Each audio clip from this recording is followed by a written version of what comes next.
Minister Shri Narendra Modi.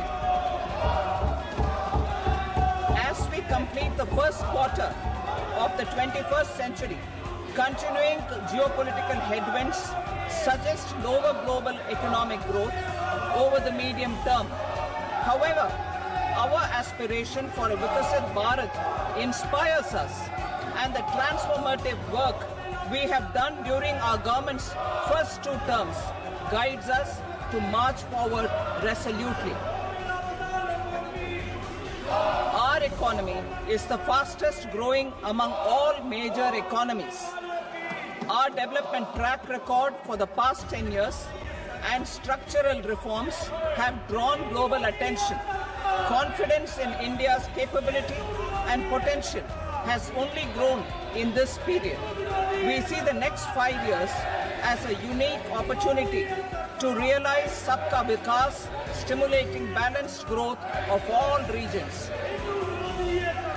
The great Telugu poet and playwright Gurujada Apparao had said, "Deshamante matti kadoy, deshamante manushuloy," meaning a country is not just its soil, a country is its people.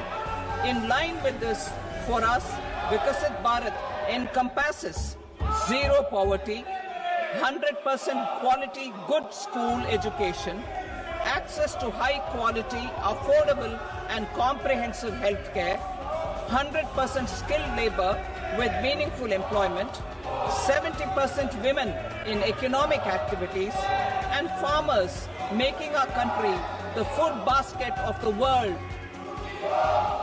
In this budget, the proposed development measures span 10 broad areas focusing on Garib, Youth, Annadata and Nari, spurring agricultural growth and productivity, building rural prosperity and resilience, taking everyone together on an inclusive growth path, boosting manufacturing and furthering Make in India, supporting MSMEs, enabling employment-led development, investing in people, economy and innovation, securing energy supplies, promoting exports and nurturing innovation. For this journey of development, our 4 powerful engines are agriculture, MSME, investments and exports. The fuel, our reforms, our guiding spirit, inclusivity, and the destination, Vikasit Bharat. This budget aims to initiate transformative reforms across 6 domains. During the first 5 years, these will augment our growth potential and global competitiveness. The domains are taxation, power sector, urban development, mining, financial sector, and regulatory reforms. Agriculture as the first engine. Now I move to specific proposals, beginning with agriculture as the first engine.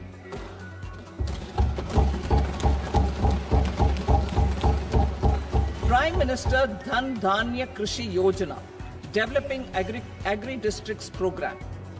Motivated by the success of the aspirational district program, our government will undertake a Prime Minister Dhan Dhanya Krishi Yojana in partnership with states. Through the convergence of existing schemes and specialized measures, the program will cover 100 districts with low productivity, moderate crop intensity, and below average credit parameters. It aims to 1. Enhance agricultural productivity, 2. Adopt crop diversification and sustainable agricultural practices, 3. Augment post-harvest storage at the panchayat and block level, 4. Improve irrigation facilities, and 5. Facilitate availability of long-term and short-term credit. This program is likely to help 1.7 crore farmers. Building rural prosperity and resilience. A comprehensive multi-sectoral rural prosperity and resilience program will be launched in partnership with the states. This will address underemployment in agriculture through skilling, investment, technology, and invigorating the rural economy. The goal is to generate ample opportunities in rural areas so that migration is an option but not a necessity.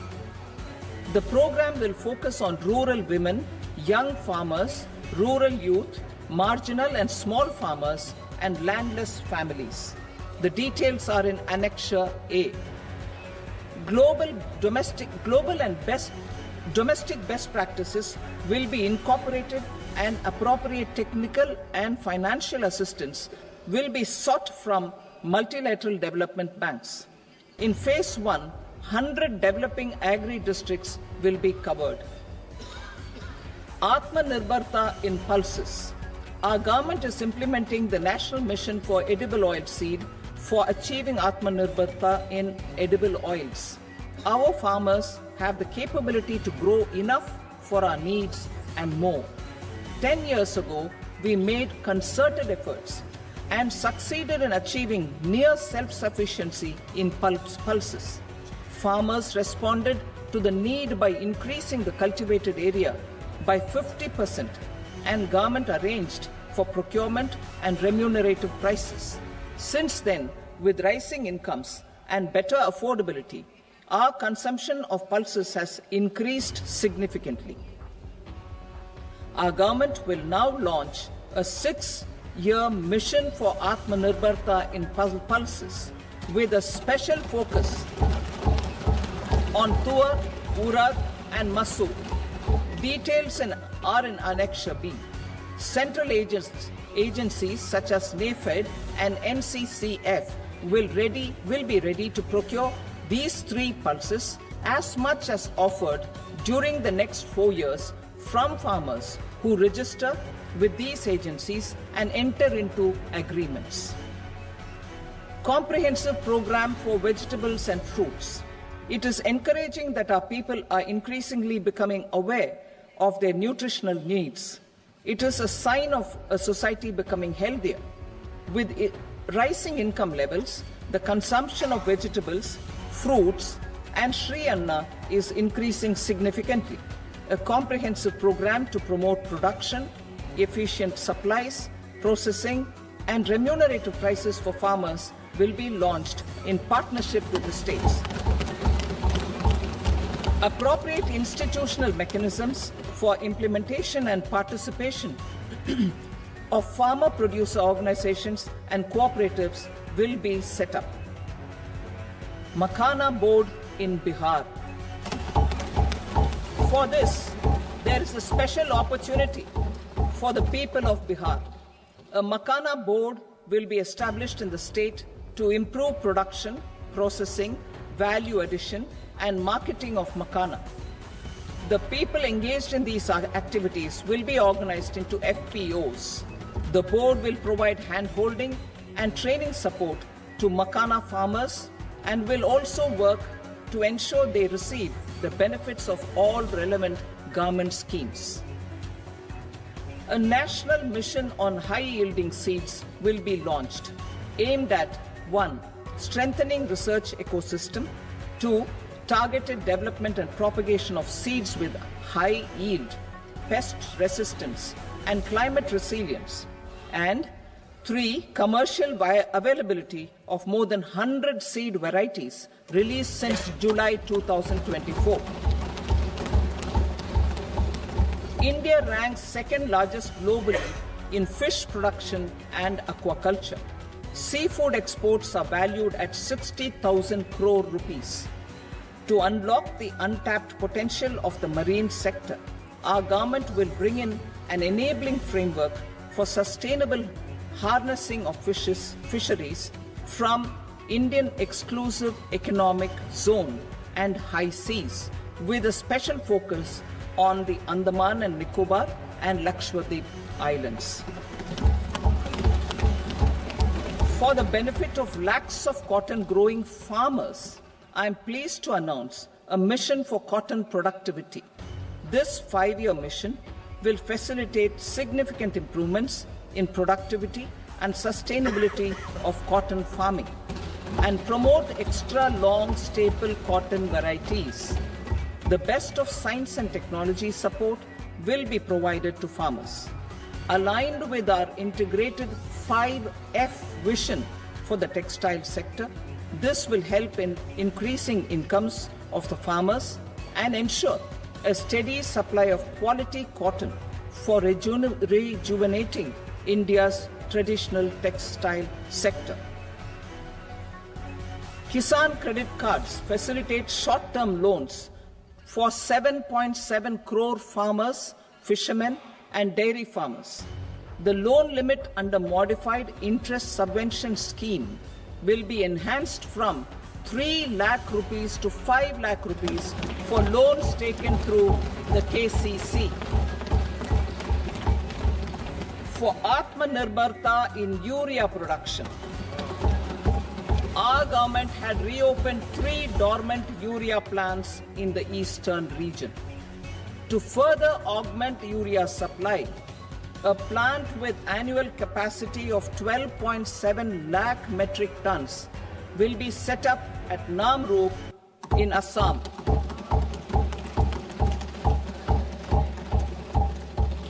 India Post, with 1.5 lakh rural post offices, complemented by the India Post Payment Bank and a vast network of 2.4 lakh Dak Sevaks, will be repositioned to act as a catalyst for the rural economy.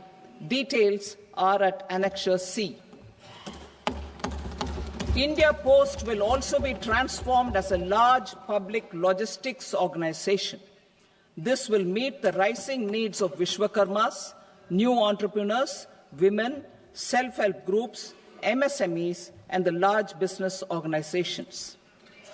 Our government will provide support to NCDC for its lending operations for the cooperative sector. MSMEs as the second engine. Now I move to MSMEs as the second engine, which encompasses manufacturing and services with a focus on MSMEs numbering 5.7 crores. Currently, over 1 crore registered MSMEs, employing 7.5 crore people and generating 36% of our manufacturing, have come together to position India as a global manufacturing hub. With their quality products, these MSMEs are responsible for 45% of our exports. To help them achieve higher efficiencies of scale, technological upgradation, and better access to capital, the investment and turnover limits for classification of all MSMEs will be enhanced to 2.5 and 2 times respectively. This will give them the confidence to grow and generate employment for our youth. The details are given in Annexure D. To improve access to credit, the credit guarantee cover will be enhanced.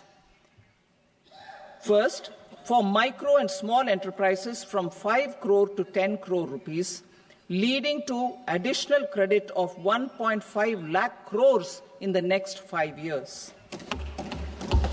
Second, for startups from 10 crore rupees to 20 crore rupees, with the guarantee fee being moderated to 1% for loans in 27 focus sectors which are important for Atmanirbhar Bharat.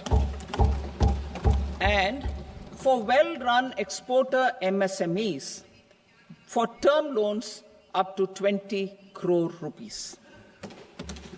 Also for the micro enterprises, we will introduce customized credit cards with a 5 lakh rupee limit for micro enterprises registered on Udyam portal.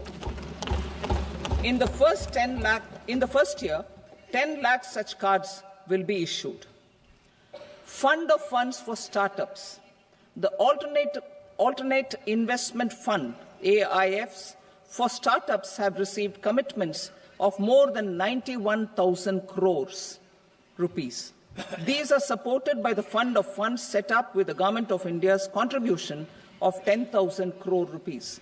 Now, a new fund of funds with expanded scope and a fresh contribution of another 10,000 crore rupees will be set up.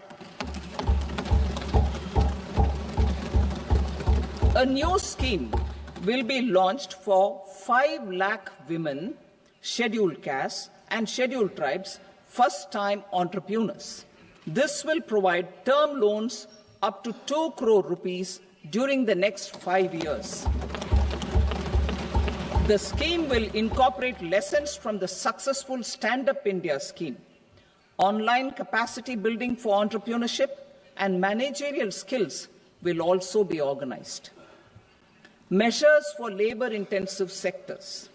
To promote employment and entrepreneurship opportunities in labor-intensive sectors, our government will undertake specific policy and facilitation measures. To enhance the productivity, quality, and competitiveness of India's footwear and leather sector, a focused product scheme will be implemented. The scheme will support design capacity, component manufacturing, and machinery required for production of non-leather quality footwear, besides the support for leather footwear and products. The scheme is expected to facilitate employment for 22 lakh persons, generate over 4 lakh crore rupees, and exports of over 1.1 lakh crore rupees. Measures for the toys sector. Building on the National Action Plan for Toys, we will implement a scheme to make India a global hub for toys. The scheme will focus on development of clusters, skills, and a manufacturing ecosystem that will create high-quality, unique, innovative, and sustainable toys that will represent the Made in India brand. Support for food processing. In line with our commitment towards Purvodaya, we will establish a National Institute of Food Technology, Entrepreneurship and Management in Bihar. The institute will provide a strong fillip to food processing activities in the entire eastern region. This will result in 1. Enhanced income for the farmers through value addition to their produce, and 2. Skilling entrepreneurship and employment opportunities for the youth. Manufacturing mission, furthering Make in India.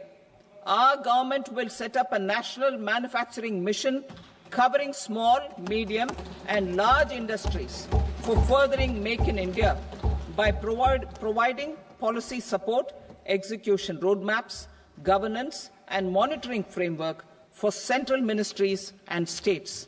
Details are in Annexure E. Given our commitment to climate-friendly development, the mission will also support clean tech manufacturing.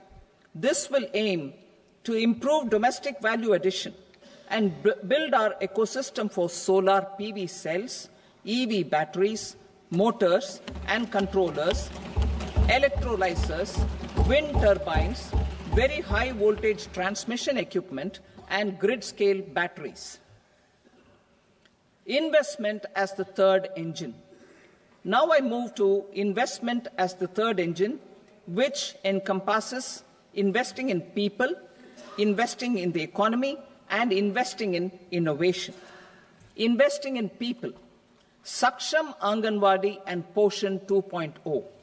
Saksham Anganwadi and Poshan 2.0 program provides nutritional support to more than 8 crore children, 1 crore pregnant women and lactating mothers all over the country, and about 20 lakh adolescent girls in aspirational districts and the Northeast region. The cost norms for these nutritional support will be enhanced appropriately. Atal Tinkering Labs. 50,000 Atal Tinkering Labs will be set up in government schools in the next 5 years to cultivate the spirit of curiosity and innovation and foster a scientific temper among young minds. Broadband connectivity to government secondary schools and PHCs. Broadband connectivity will be provided to all government secondary schools and primary health centers in rural areas under the BharatNet project. Bharatiya Bhasha Pustak Scheme. We propose to implement a Bharatiya Bhasha Pustak scheme to provide digital form Indian language books for schools and for higher education. This aims to help students understand their subjects better and in their language. National Centers of Excellence for Skilling. Building on the initiative announced in the July 24 budget, 5 national centers of excellence for skilling will be set up with global expertise and partnerships to equip our youth with the skills required for Make for India, Make for the World manufacturing. The partnership will cover curriculum design, training of trainers, and a skills certification framework and periodic reviews. Expansion of capacity in IITs. Total number of students in 23 IITs has increased 100% from 65,000 to 1.35 lakh in the past 10 years.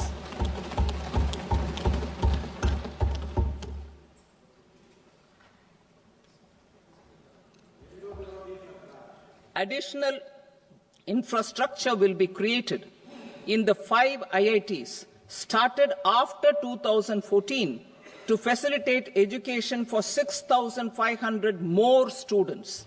Hostel and other infrastructure capacity at IIT Patna will also be expanded.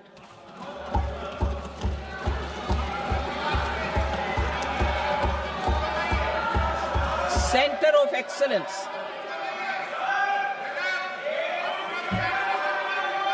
Center of Excellence in AI for Education. I had announced 3 centers of excellence in artificial intelligence for agriculture, health, and sustainable cities in 2023. Now a center of excellence in artificial intelligence for education will be set up with a total outlay of 500 crores. Expansion of medical education. Our government has added almost 1.1 lakh undergraduate and postgraduate medical education seats in 10 years, an increase of 130%. In the next year, 10,000 additional seats will be added in medical colleges and hospitals towards the goal of adding 75,000 seats in the next 5 years. Daycare cancer centers in all district hospitals. Our government will facilitate setting up of daycare cancer centers in all district hospitals in the next 3 years. 200 centers will be established in 25-26 itself. Strengthening urban livelihoods. Our government has been giving priority to assisting urban poor and vulnerable groups. A scheme for socio-economic upliftment of urban workers will be implemented to help them improve their incomes, have sustainable livelihoods, and a better quality of life. PM Swanidhi scheme has benefited more than 68 lakh street vendors, giving them respite from high-interest informal sector loans. Building on this success, the scheme will be revamped with enhanced loans from banks, UPI-linked credit cards with 30,000 rupees limit, and capacity building support. Social Security Scheme for welfare of online platform workers. Gig workers of online platforms provide great dynamism to the new age services economy. Recognizing their contribution, our government will arrange for their identity cards and registration on the e-Shram portal. They will be provided health care under PM Jan Arogya Yojana. This measure is likely to assist nearly 1 crore gig workers.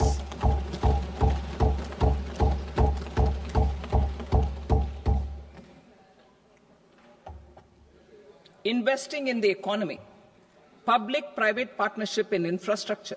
Each infrastructure-related ministry will come up with a 3-year pipeline of projects that can be implemented in PPP mode. States will also be encouraged to do so and can seek support from the India Infrastructure Project Development Fund, which is a scheme to prepare PPP proposals. Support to states for infrastructure. An outlay of 1.5 lakh crore is proposed for the 50-year interest-free loans to states for capital expenditure and incentives for reforms. Building on the success of the first asset monetization plan announced in 2021, the second plan for 2025 to 30 will be launched to plow back capital of 10 lakh crore in new projects. Regulatory and fiscal measures will be fine-tuned to support the plan. Jal Jeevan Mission. Since 2019, 15 crore households representing 80% of India's rural population have been provided access to portable tap water connections. To achieve 100% coverage, I am pleased to announce the extension of this mission until 2028 with an enhanced total outlay. The mission's focus will be on the quality of infrastructure and O&M of rural piped water supply schemes through Jan Bhagidari. A separate MOU or separate MOUs will be signed with the states and union territories to ensure sustainability and citizen-centric water services delivery. Urban sector reforms. Building on the July budget proposals, urban sector reforms related to governance, municipal services, urban land and planning will be incentivized. Urban Challenge Fund. The government will set up an Urban Challenge Fund of 1 lakh crore rupees to implement the proposals for cities as growth hubs, creative redevelopment of cities, and for water and sanitation purposes announced in the July budget. This fund will finance up to 25% of the cost of bankable projects, with a stipulation that at least 50% of the cost is funded from bonds, bank loans, and PPPs. An allocation of 10,000 crore is proposed in 2025-26. Power sector reforms. We will incentivize electricity distribution reforms and augmentation of intra-state transmission capacity by states. This will improve financial health and capacity of electricity companies. Additional borrowing of 0.5% of GSDP will be allowed to states contingent on these reforms. Nuclear energy mission for Vikasit Bharat. Development of at least 100 gigawatt of nuclear energy by 2047 is essential for our energy transition efforts. For an active partnership with the private sector towards this goal, amendments to the Atomic Energy Act and the Civil Liability for Nuclear Damage Act will be taken up. A nuclear energy mission for research and development of small modular reactors with an outlay of 20,000 crore will be set up. At least 5 indigenously developed small modular reactors will be operationalized by 2033. Shipbuilding. The shipbuilding financial assistance policy will be revamped to address cost disadvantages. This will also include credit notes for shipbreaking in Indian yards to promote the circular economy. Large ships above a specified size will be included in the infrastructure harmonized master list. Shipbuilding clusters will be facilitated to increase the range, categories and capacity of ships.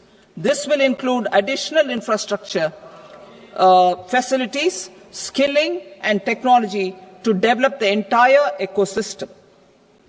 Maritime Development Fund. For long-term financing for the maritime industry, a Maritime Development Fund with a corpus of 25,000 crore rupees will be set up. This will be for distributed support and promoting competition. This will have up to 49% contribution by the government, and the balance will be mobilized from ports and from private sector. UDAN regional connectivity schemes. UDAN has enabled 1.5 crore middle-class people to meet their aspirations for speedier travel. The scheme has connected 88 airports, and operationalized 619 routes. Inspired by that success, a modified UDAN scheme will be launched to enhance regional connectivity to 120 new destinations and carry 4 crore passengers in the next 10 years. 4 crore additional passengers in the next 10 years. The scheme will also support helipads and smaller airports in hilly, aspirational and northeast regional districts. Greenfield airports will be facilitated in Bihar to meet the future needs of the state. These will be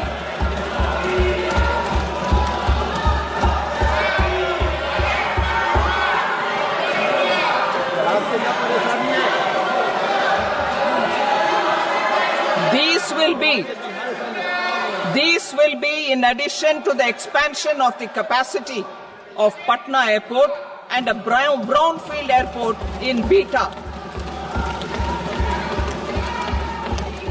Western Kosi Canal project in Mithilanchal. Financial support will be provided for the Western Kosi Canal ERM project, benefiting a large number of farmers, cultivating over 50,000 hectares of land in the Mithilanchal region of Bihar. Mining sector reforms. Mining sector reforms, including those for minor minerals, will be encouraged through sharing of best practices and institutions of a state mining index. A policy for recovery of critical minerals from tailings will be brought out. Under the special window for affordable and mid-income housing, SWAMI, 50,000 dwelling units in stressed housing projects have been completed and keys handed over to home buyers. Another 40,000 units will be completed in 2025, further helping middle-class families who were paying EMIs on loans taken for apartments while also paying rent for their current dwellings. Building on this success, SWAMI Fund 2 will be established as a blended finance facility with contribution from the government, banks and private investors. This fund of 15,000 crore rupees will aim for expeditious completion of another 1 lakh units. PM Gati Shakti data for private sector. For furthering PPPs and assisting the private sector in project planning, access to relevant data and maps from the PM Gati Shakti portal will be provided. Tourism for employment-led growth. Top 50 tourist destination sites in the country will be developed in partnership with states through a challenge mode. Land for building key infrastructure will have to be provided by the states. Hotels in these destinations will be included in the infrastructure harmonized list. The following measures will be taken for facilitating employment-led growth. Organizing intensive skill development programs for our youth, including in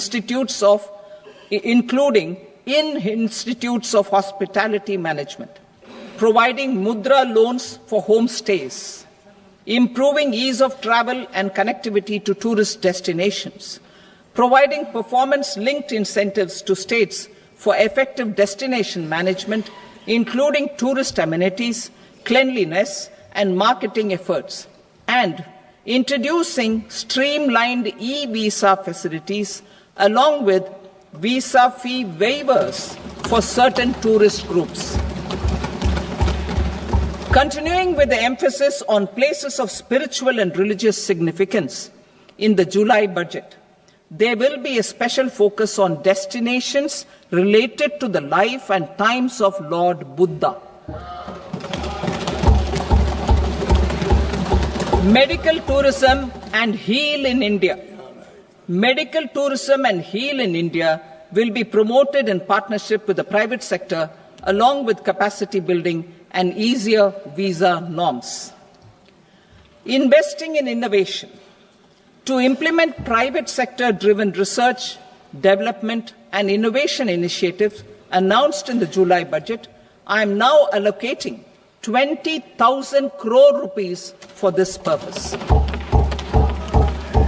A deep tech fund of funds will also be explored to catalyze the next generation startups as a part of this initiative.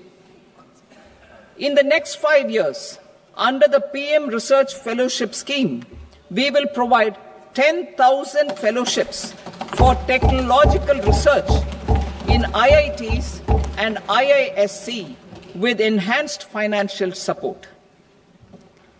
The second gene bank with 10 lakh germplasm lines will be set up for future food and nutritional security. This will provide conservation support to both public and private sectors for genetic resources. We will start a national geospatial mission to develop foundational geospatial infrastructure and data. Using PM Gati Shakti, this mission will facilitate modernization of land records, urban planning, and design of infrastructure projects. A Gyan Bharatam mission for survey, documentation, and conservation of our manuscript heritage with academic institutions, museums, libraries, and private collectors will be undertaken to cover more than 1 crore manuscripts. We will set up a national digital repository of Indian knowledge systems for knowledge sharing. Now I move to exports as the fourth engine. We will set up an export promotion mission with sectoral and ministerial targets driven jointly by the Ministries of Commerce, MSME, and Finance. It will facilitate easy access to export credit, cross-border factoring support, support to MSMEs to tackle non-tariff measures in overseas markets. A digital public infrastructure, Bharat Trade Net, for international trade will be set up as a unified platform for trade documentation and financing solutions.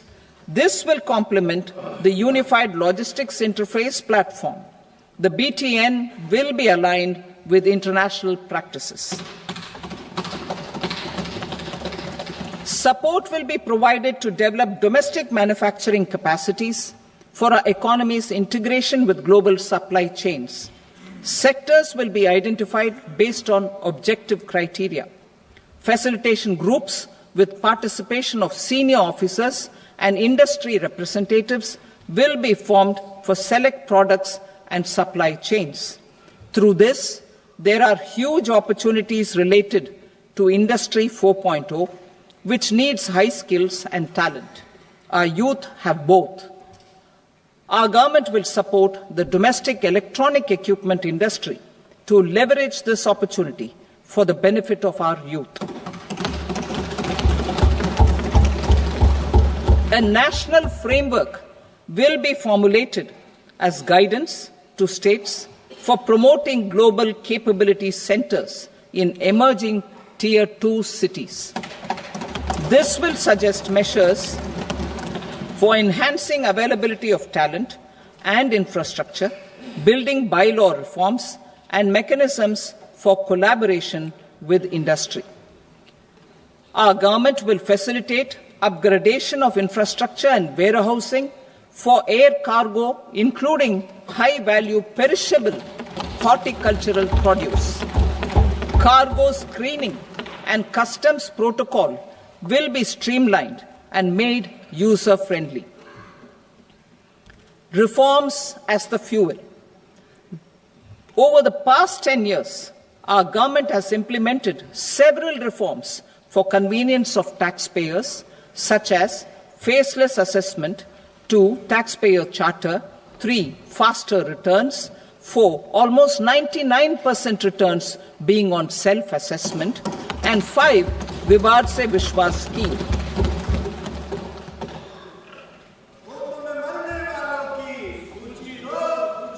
Continuing these efforts, I reaffirm the commitment of the Tax Department to trust first, scrutinize later. I also propose to introduce the new income tax bill next week. I will detail the indirect tax reforms and changes in direct taxes in Part B. Financial sector reforms. The FDI limit for the insurance sector will be raised from 74 to 100%. This enhanced limit will be available for those companies which invest the entire premium in India. The current guardrails and conditionalities associated with foreign investment will be reviewed and simplified. The services of India Post Payment Bank will be deepened and expanded in rural areas. NABFID will set up a partial credit enhancement facility for corporate bonds for infrastructure. Public sector banks will develop Grameen Credit Score framework to serve the credit needs of SHG members and people in rural areas. A forum for regulatory coordination and development of pension products will be set up. To implement the earlier announcement on simplifying the KYC processes, the revamped Central KYC Registry will be rolled out in 2025. We will also implement a streamlined system for periodic updating. Requirements and procedures for speedy approval of company mergers will be rationalized. The scope for fast-track mergers will also be widened and the process made simpler. As proposed in the interim budget, we signed bilateral investment treaties with 2 countries in 2024 to encourage sustained foreign investment, and in the spirit of First Develop India, the current model BIT will be revamped and made more investor-friendly. In the last 10 years, in several aspects, including financial and non-financial, our government has demonstrated a steadfast commitment to ease of doing business. We are determined to ensure that our regulations must keep up with technological innovations and global policy developments. A light-touch regulatory framework based on principles and trust will unleash productivity and employment. Through this framework, we will update regulations that were made under old laws.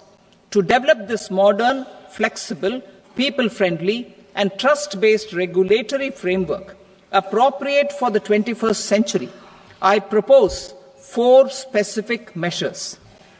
A high-level committee for regulatory reforms will be set up for a review of all non-financial sector regulations, certifications, licenses, and permissions. The committee will be expected to make recommendations within a year. The objective is to strengthen trust-based economic governance and take transformational measures to enhance ease of doing business, especially in matters of inspection and compliances. States will be encouraged to join in this endeavour. An investment friendliness index of states will be launched in 2025 to further the spirit of competitive, cooperative federalism. Under the Financial Stability and Development Council, a mechanism will be set up to evaluate impact of the current financial regulations and subsidiary instructions. It will also formulate a framework to enhance their responsiveness and development of the financial sector. In the Jan Vishwas Act 2023, more than 180 legal provisions were decriminalized. Our government will now bring up the Jan Vishwas Bill 2.0 to decriminalize more than 100 provisions in various laws. I now move to fiscal policy. In the July budget, I had committed to staying the course for fiscal consolidation.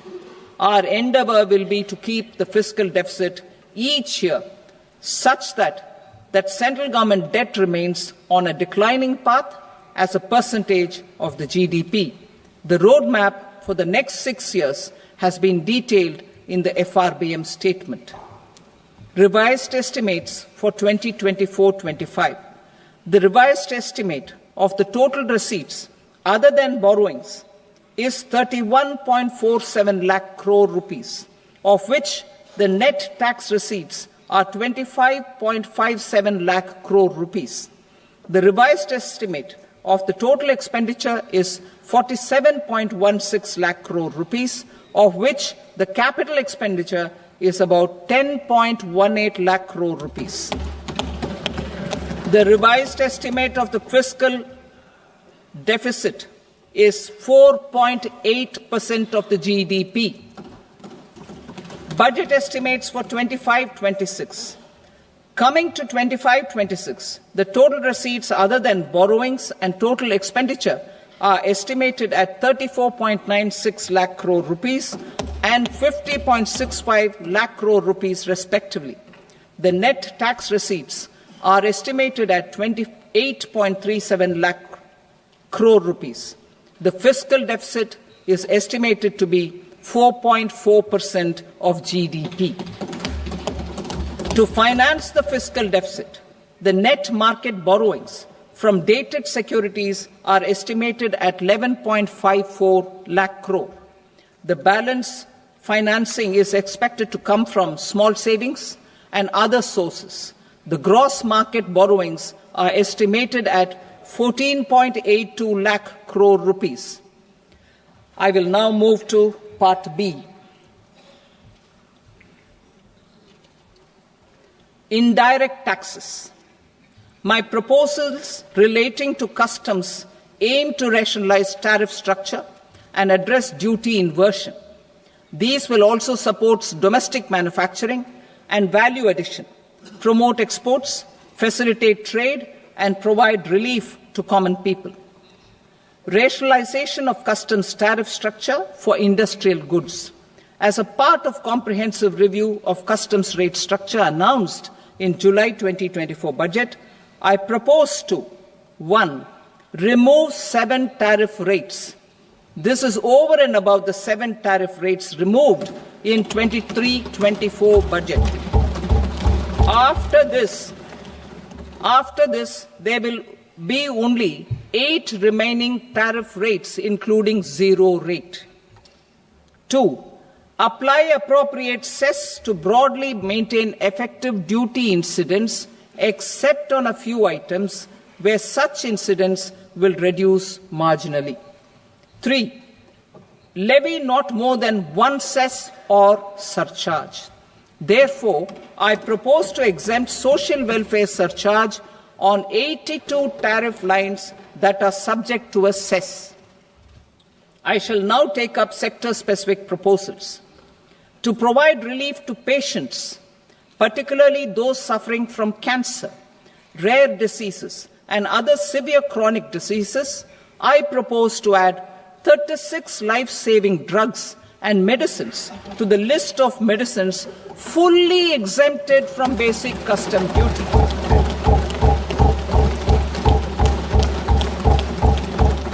I also propose to add 6 life-saving medicines to the list attracting concessional custom duty of 5%. Full exemption and concessional duty will also respectively apply on the bulk drugs for manufacture of the above. Specified drugs and medicines under patient assistance programs run by the pharmaceutical companies are fully exempt from BCD, provided the medicines are supplied free of cost to the patients. I propose to add 37 more medicines along with 13 new patient assistance programs. Support to domestic manufacturing and value addition. Critical minerals. In the July 2024 budget, I had fully exempted BCD on 25 critical minerals that are not domestically available. I had also reduced BCD of 2 other such minerals to provide a major fillip to their processing, especially by MSMEs.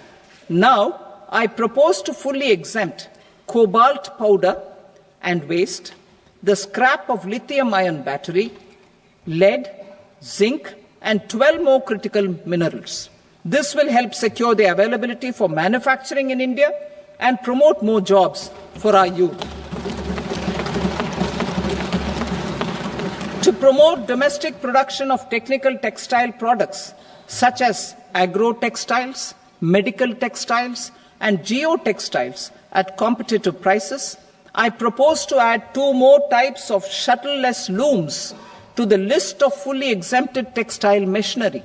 I also propose to revise the BCD rate on knitted fabrics covered by 9 tariff lines from 10 or 20 to 20% or 115 rupees per kg, whichever is higher.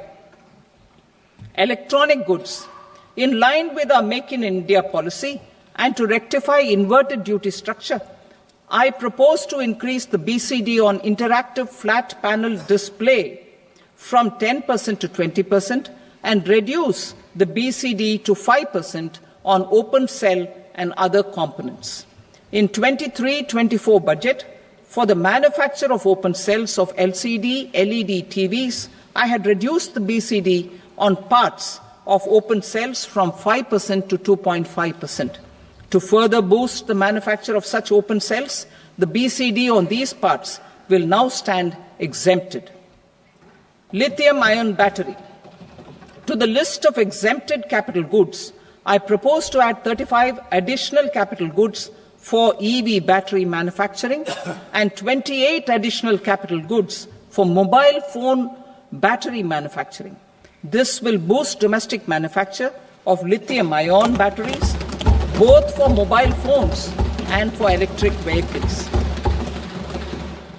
Shipping sector.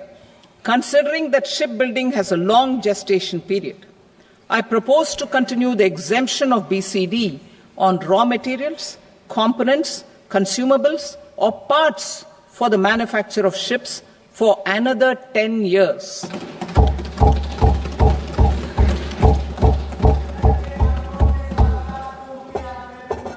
I also propose the same dispensation for shipbreaking to make it more competitive.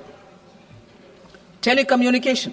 To prevent classification disputes, I propose to reduce the BCD from 20% to 10% on carrier-grade Ethernet switches to make it at par with non-carrier-grade Ethernet switches.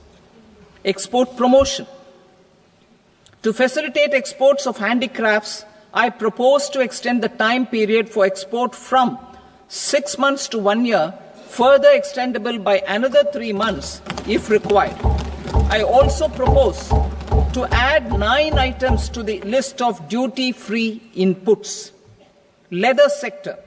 I propose to fully exempt BCD on wet blue leather to facilitate imports for domestic value addition and employment. I also propose to exempt crust leather from 20% export duty to facilitate exports by small tanners. Marine products. To enhance India's competitiveness in the global seafood market, I propose to reduce BCD from 30% to 5% on frozen fish paste, surimi, for manufacture and export of its analog products. I also propose to reduce BCD from 15% to 5% on fish hydrolysates for manufacture of fish and shrimp feed. In July 2024 budget, to promote development of domestic MROs for aircraft and ships, I had extended the time limit for export of foreign origin goods that were imported for repairs from 6 months to 1 year and further extendable by 1 year. I now propose to extend the same dispensation for railway goods. Time limit for provisional assessment. Presently, the Customs Act 1962 does not provide any time limit to finalize provisional assessments, leading to uncertainty and cost to trade. As a measure of promoting ease of doing business, I propose to fix a time limit of 2 years, extendable by a year, for finalizing the provisional assessment. I propose to introduce a new provision that will enable importers or exporters, after clearance of goods, to voluntarily declare material facts and pay duty with interest but without penalty. This will incentivize voluntary compliance. However, this will not apply in cases where department has already initiated audit or investigation proceedings. For industry to better plan their imports, I propose to extend the time limit for the end use of imported inputs in the relevant rules from 6 months to 1 year. This will provide operational flexibility in view of cost and uncertainty of supply. Further, such importers will now have to file only quarterly statements instead of a monthly statement.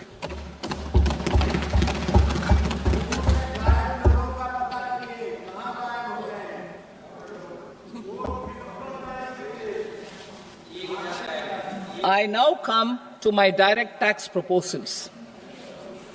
In Part A, I have briefly underlined taxation reforms as one of key reforms to realize our vision of Vikasit Bharat. In respect of criminal law, our government had earlier ushered in Bharatiya Nyaya Sanhita, replacing Bharatiya Danda Sanhita. I am happy to inform this august House and the country that for new income tax bill will carry forward the same spirit of Nyaya in its drafting as well. The new bill will be clear and direct in text, with close to half of the present law in terms of both chapters and words. It will be simple to understand for taxpayers and tax administrators, leading to tax certainty and reduced litigation. Reforms, however, are not a destination. They are means to achieve good governance for our people and economy. Providing good governance primarily involves being responsive. The Tirukural captures this in verse 542, which reads, "Vaanokki vaazhum ulagallam, mannavan kol nokki vaazhum kudi," meaning, just as the living beings live expecting rains, citizens live expecting good governance. Our government is committed to keeping an ear to the ground and a finger on the pulse and responding while balancing our national building efforts.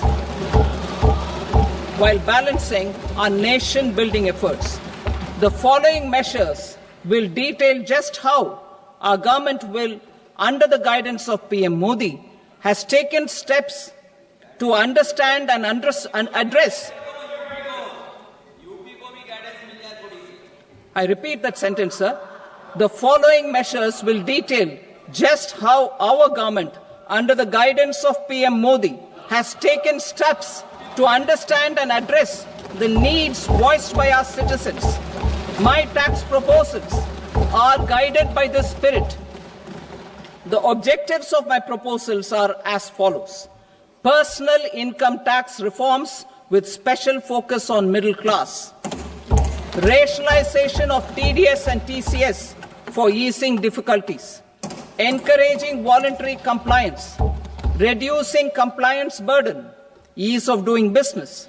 Employment and investment. I will come to my proposal on personal income tax towards the end. TDS and TCS, rationalization for easing difficulties.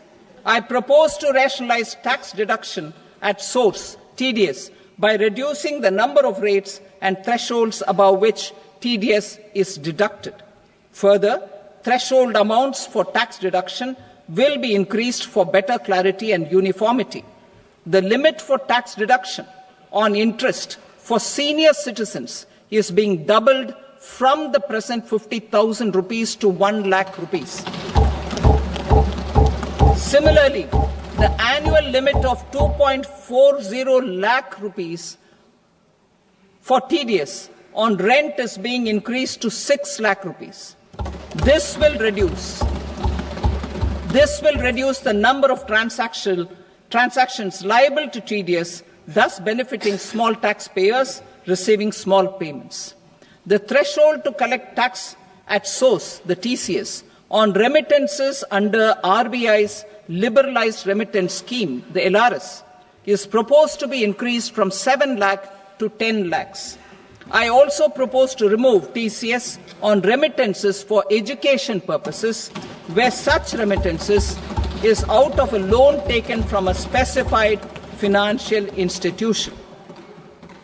Both TDS and TCS are being applied on any transaction related to sale of goods.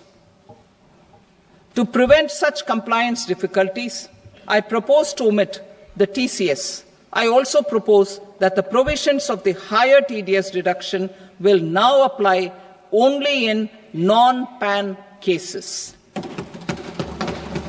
In July 2024, the delay for payment of TDS up to the due date of filing statement was decriminalized.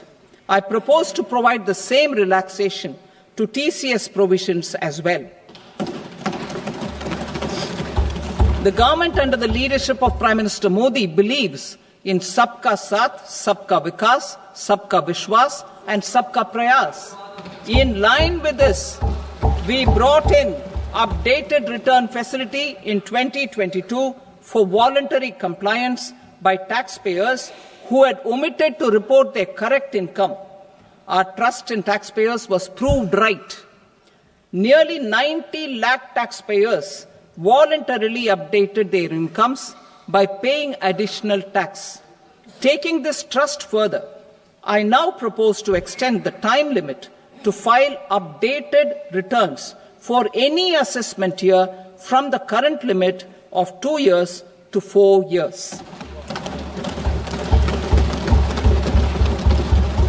I propose to reduce the compliance burden for small charitable trusts and institutions by increasing their period of registration from 5 years to 10 years. It is also proposed that disproportionate consequences do not arise for minor defaults such as incomplete applications filed by charitable entities. Presently, taxpayers can claim the annual value of self-occupied properties as nil only on the fulfillment of certain conditions. Considering the difficulties faced by taxpayers, it is proposed to allow the benefit of 2 such self-occupied properties without any condition.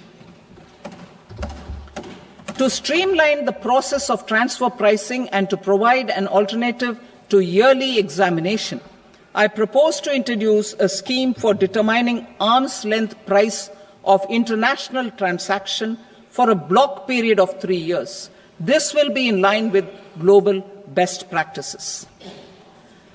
With a view to reduce litigation and provide certainty in international taxation, the scope of safe harbor rules is being expanded. A number of senior and very senior citizens have very old national savings schemes accounts. As interest is no longer payable on such accounts, I propose to exempt withdrawals made from NSS by individuals on or after 29th August 2024. I am also proposing to allow similar treatment to NPS Vatsalya accounts as is available to normal NPS accounts subject to overall limits. In my speech in July 2024, I had promised that all processes, including giving effect to appellate orders, shall be digitalized and made paperless over the next 2 years. So I'm happy to announce that digitalization is being made operational now. In July 2024, we brought in the Vivad Se Vishwas scheme to resolve income tax disputes pending in appeal. The scheme has received a great response, with nearly 33,000 taxpayers having availed of the scheme to settle their disputes. I have a few proposals to promote investment and employment. It is proposed to provide a presumptive taxation regime for non-residents who provide services to a resident company that is establishing or operating an electronics manufacturing facility.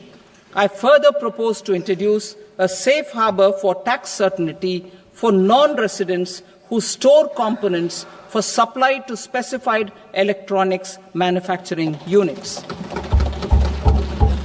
Presently, the tonnage tax scheme is available only to sea-going ships. The benefits of existing tonnage tax scheme are proposed to be extended to inland vessels registered under the Indian Vessels Act 2021 to promote inland water transport in the country. Extension for incorporation of startups. We continue to support the Indian startup ecosystem. I propose to extend the period of incorporation by 5 years to allow the benefit available to startups which are incorporated before 1/4/2030. In order to attract and promote additional activities in the IFSC, I am inter alia proposing specific benefits to ship leasing units, insurance offices, and treasury centers of global companies which are set up in IFSC. Further, to claim benefits, the cut-off date for commencement in IFSC has also been extended by 5 years to 31/3/2030. Category 1 and Category 2 AIFs are undertaking investments in infrastructure and other such sectors. I propose to provide certainty of taxation to these entities on the gains from securities, to promote funding from sovereign wealth funds and pension funds to the infrastructure sector. I propose to extend the date of making an investment by 5 more years up to 31st March 2030.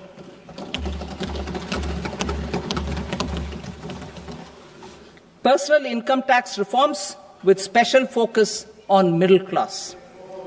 Democracy, demography, and demand are the key support pillars in our journey towards Vikasit Bharat. The middle class provides strength for India's growth. This government, under the leadership of Prime Minister Modi, has always believed in the admirable energy and ability of the middle class in nation building. In recognition of their contribution,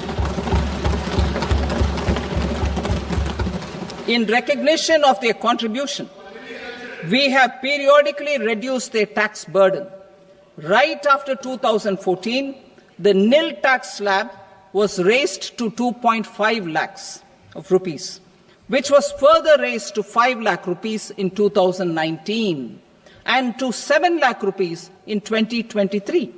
This is reflective of our government's trust on the middle class taxpayers.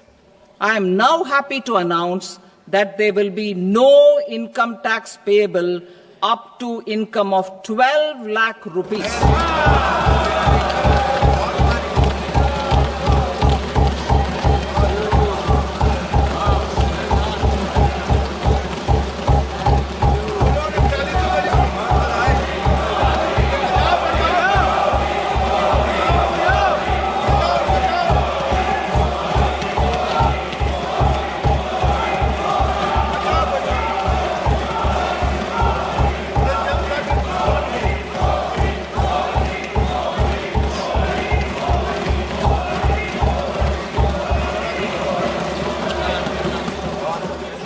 So, average income of 1 lakh per month other than the special rate income such as capital gains under the new regime.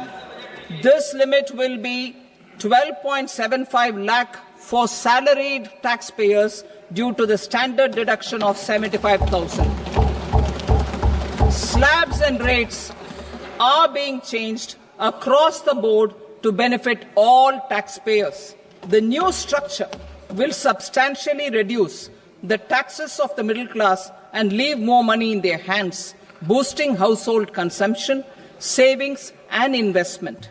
In the new tax regime, I propose to revise tax rate structures as follows: 0 to 4 lakh rupees nil, 4.8 lakh rupees to 4 to 8 lakh rupees 5%, 8 to 12 lakh rupees 10%, 12 to 16 lakh rupees 15%, 16 to 20 lakh rupees 20%, 20 to 24 lakh rupees 25%, and above 24 lakh rupees 30%. To taxpayers up to 12 lakh of normal income other than special rate income such as capital gains. I read that again. To taxpayers up to 12 lakh of income other than special rate income such as capital gains, tax rebate is being provided in addition to the benefit due to slab rate reduction in such a manner that there is no tax payable by them. The total tax benefit of slab rate changes and rebate at different income levels can be illustrated with a few examples. A taxpayer in the new regime with an income of 12 lakh rupees will get a benefit of 80,000 rupees in tax, which is 100% of tax payable as per the existing rates. A person having income of 18 lakh rupees will get a benefit of 70,000 rupees in tax, that is 30% of tax payable as per existing rates. A person with an income of 25 lakh gets a benefit of 1,10,000 rupees, that is 25% of his tax payable as per existing rates. Details of my tax proposals are given in the annexure. As a result of these proposals, Honourable Speaker, sir, revenue of about 1 lakh crore in direct taxes and 2,600 crores in indirect taxes will be foregone. Mr. Speaker, sir, with this, I commend the budget to this august House.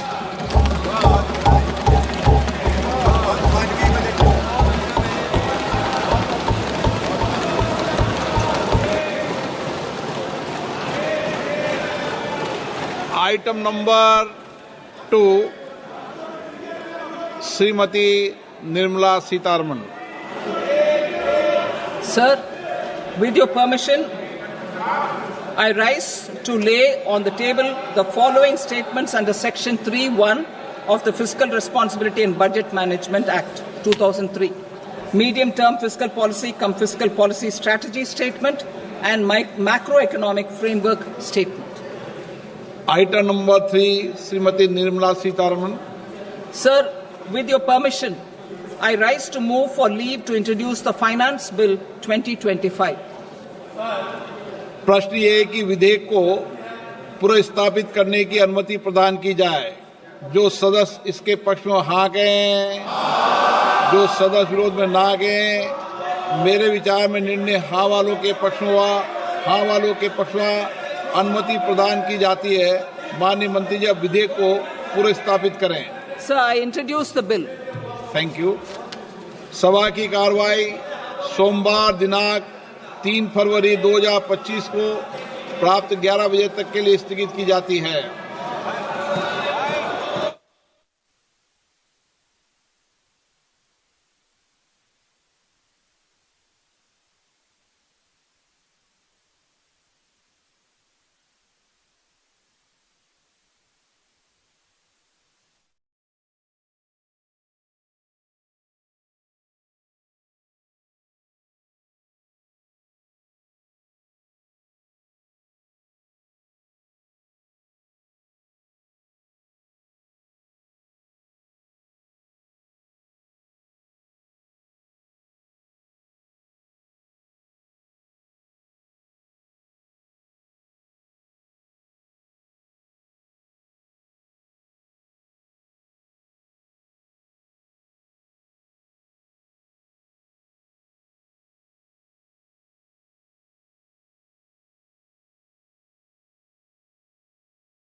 The fuel, our reforms, our guiding spirit, inclusivity, and the destination, Vikasit Bharat.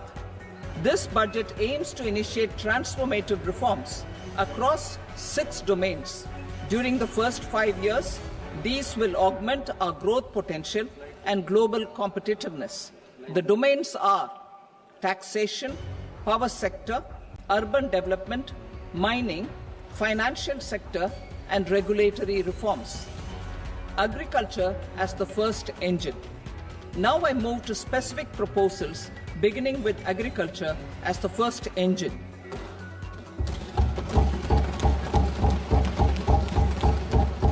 Prime Minister Dhan Dhanya Krishi Yojana, developing agri-districts program. Motivated by the success of the aspirational district program, our government will undertake a Prime Minister Dhan Dhanya Krishi Yojana in partnership with states. Through the convergence of existing schemes and specialized measures, the program will cover 100 districts with low productivity, moderate crop intensity, and below average credit parameters. It aims to 1. Enhance agricultural productivity, 2.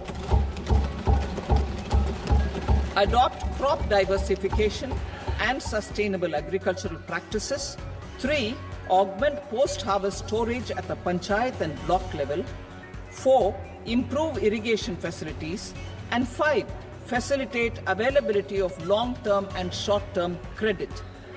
This program is likely to help 1.7 crore farmers. Building rural prosperity and resilience. A comprehensive multi-sectoral rural prosperity and resilience program will be launched in partnership with the states. This will address underemployment in agriculture through skilling, investment, technology, and invigorating the rural economy. The goal is to generate ample opportunities in rural areas so that migration is an option but not a necessity. The program will focus on rural women, young farmers, rural youth, marginal and small farmers, and landless families. The details are in Annexure A. Domestic best practices will be incorporated, and appropriate technical and financial assistance will be sought from multilateral development banks. In Phase 1, 100 developing agri-districts will be covered. Atmanirbharta in pulses. Our government is implementing the National Mission for Edible Oilseed for achieving Atmanirbharta in edible oils. Our farmers have the capability to grow enough for our needs and more. 10 years ago, we made concerted efforts and succeeded in achieving near self-sufficiency in pulses. Farmers responded to the need by increasing the cultivated area by 50%, and government arranged for procurement and remunerative prices. Since then, with rising incomes and better affordability, our consumption of pulses has increased significantly. Our government will now launch a 6-year mission for Atmanirbharta in pulses with a special focus on Tuar, Urad and Masoor. Details are in Annexure B. Central agencies such as NAFED and NCCF will be ready to procure these 3 pulses as much as offered during the next 4 years from farmers who register with these agencies and enter into agreements. Comprehensive program for vegetables and fruits. It is encouraging that our people are increasingly becoming aware of their nutritional needs. It is a sign of a society becoming healthier. With rising income levels, the consumption of vegetables, fruits, and Shri Anna is increasing significantly. A comprehensive program to promote production, efficient supplies, processing, and remunerative prices for farmers will be launched in partnership with the states.